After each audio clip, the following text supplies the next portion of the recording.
The war on British flags continues, with the latest iteration coming in the form of the former Manchester United captain turned left-wing lovey Gary Neville. Middle-aged white men who know exactly what they're doing. Funnily enough, on one of my development sites last week, there was a Union Jack flag put up, and I took it down instantly.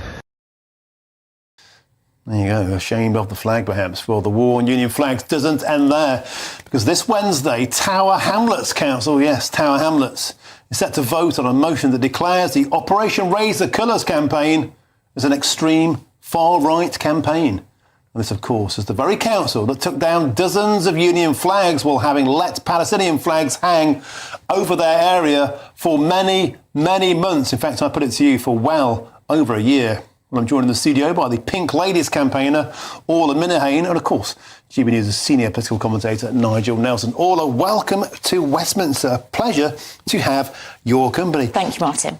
A lot of people have been saying bad things about Raise the Colours and, of course, the Pink Ladies movement. You're all really under the same umbrella, but to be officially talked about and designated as far-right at a council meeting, is that taking things too far? Well, I mean, when I first heard about this and it was first brought to our attention, I actually thought it was quite funny. And I did laugh because it's so utterly ridiculous. But then I spoke to some of the ladies in the group and we are absolutely furious because, again, we're being labelled extreme racists. You know, the definition of far right is extreme nationalist or xenophobic racists. We are women, mothers and grandmothers, who are simply saying to the government, why are you still bringing in thousands of men into this country unchecked and sticking them in hotels and HMOs next to our children's schools? That is not racist. That is just basic risk assessment. So, you know, when we looked at this motion, we thought, what are they trying to do here? What is it that they're trying to achieve? And simply, it's silencing us. That's what they're trying to do. Silence us so that we don't ask questions. We don't ask the difficult questions of the council and the government. Simple. So if Tower Hamlets decide to go ahead and designate Operation Raise the Colours as a far-right group, what happens next? Presumably they won't be allowed to do anything in the area. They could be arrested. I mean, where does it end? Well, that's what we want to find out. So on Wednesday evening, there's a council meeting at 7 o'clock, and the Pink Ladies from Canary Wharf and Cheshunt and Epping are going to the council offices to stand outside to understand what it is that they're going to do. What happens if we go to hotels and ask questions? What happens if we question the government about things that are happening in our areas and about the hotels and HMOs? Will we be arrested? It's just utterly ridiculous.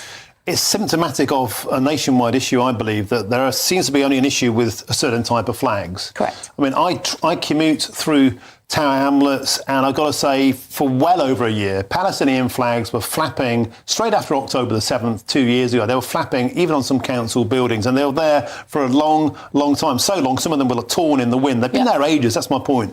Whereas in about a month and a half alone, Tower Hamlets decided to use taxpayers' money to remove, we've got information here, 78 flags were taken down, Union flags and St George's flags in the area. We've got two-tier policing of flags. Absolutely, and it's utterly ridiculous. The last time I checked, this was not Gaza, this was not Palestine, this is the UK, this is Britain. You cannot possibly, anyone in their right mind, say you are a racist to hang or fly your national flag in your own country. It's utterly bizarre. Nigel Nelson, let's bring you in now. You're no fan of the Raise the Colours movement, but surely it's too far to designate them officially as far right. Yes, well, I think it is, because I don't like the terms far right. Far right, as Orla said, is a particular term, and it's used for people who use the tactics of fascist dictatorships. It's street violence, there's things like that. I don't like the term far left either. So I don't think the designation would actually make any difference at all. When it comes to the flags, I think that if you put a flag up on somebody else's property, this was the issue with Gary Neville, and it's the same issue in Tower Hamlets, then the people who own that property, in this case the council, have the right to take them down. Yeah, but they don't take all the flags down with equity. That's the point. No, they leave the Palestinian flags flapping for a year. I understand that. But straight on the St George's But ones. if you own a piece of land, then you have the choice of which flag to fly. I'm not saying that that I'm in favour of Tower Hamlets Council flying Palestinian flags.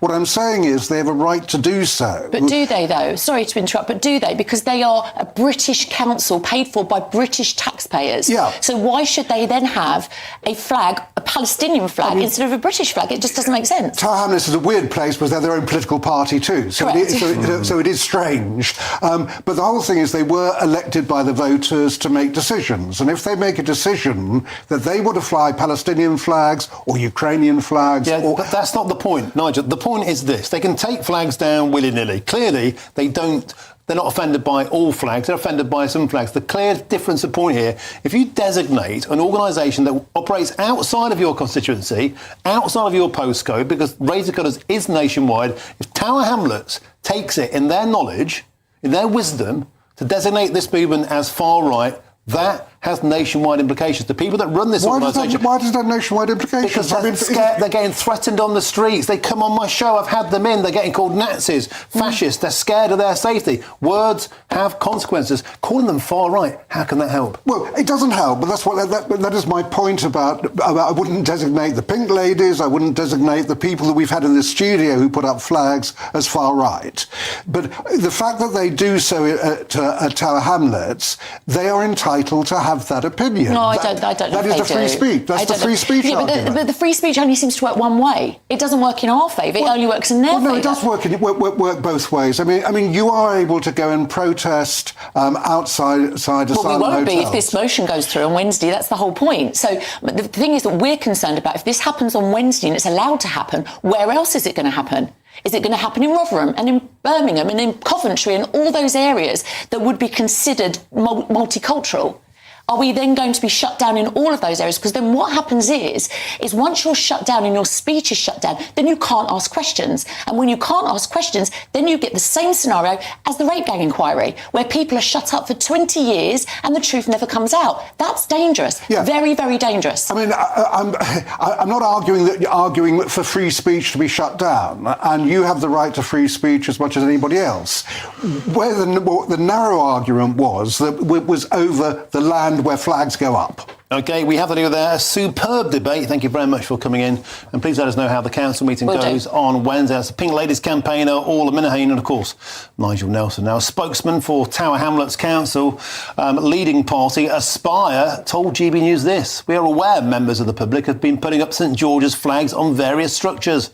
While we recognise people's wishes to express their views, we have a responsibility to monitor and maintain council infrastructure. Where flags are attached to council-owned infrastructure without permission, they may be removed as part of